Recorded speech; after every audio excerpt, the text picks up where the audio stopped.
Mr. Sides, I've reviewed your tape released on May 3rd, 2014, and I'm sorry you could not sleep. I would say that your first instincts about why you were having a sleepless night are likely correct. While I can't speak for the other colorful characters you mentioned, watching the chairman of the board of the Rowan County Commissioners resort to childish name-calling instead of an honest discussion about the issues should concern all of the Rowan County citizens about your fitness to lead. If this was an attempt at comedy, I would normally suggest that you don't quit your day job, but that's kind of inconsistent with what I've been trying to do. However, in your case, I urge that you do. I deny wanting to control the face of politics in Rowan County. I do ever wish to see you and your bizarre little personality cult that masquerades as the Tea Party cease to be able to exert that same control. As you say, Tim Russell taught you how to count to 3.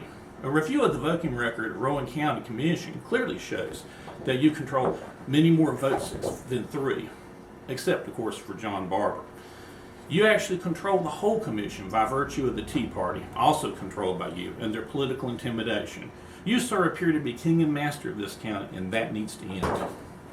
There may be those who think that having one leader to exercise all dominion and control merely steals the cacophony and allows progress.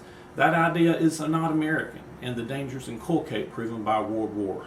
No Republican politician dare stand against you, lest he be attacked by the party elite, by the Tea Party, betrayed by hand-picked party officials, and driven from public life.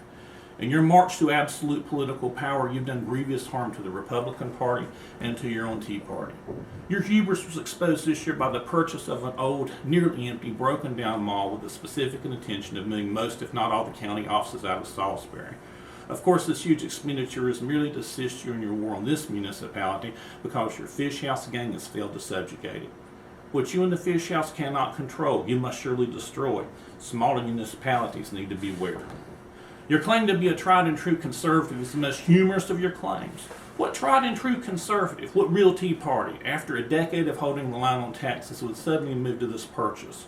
Allow us to look foolish by bidding against ourselves on a website, pay millions too much, and then face their own county manager, telling us just a few months later that it would take a $3 million plus loan or tax increase to pay for this folly.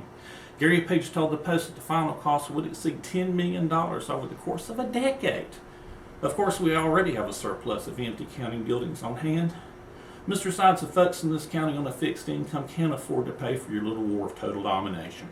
I won't speak to your Christian values. My Baptist pastors taught me as a child about a verse that mentions a plank in the eye. I see that as what it is, a call out to persons that may think just because a man puts crosses all over his van and campaign signs that he must be a servant of God's will. How obvious. The Christians in this county are smarter than that. They have to eat and have jobs.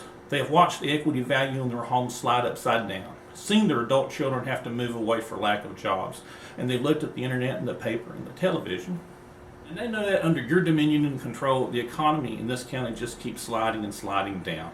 Your fight against competing with other counties and providing incentives keeps us all poor.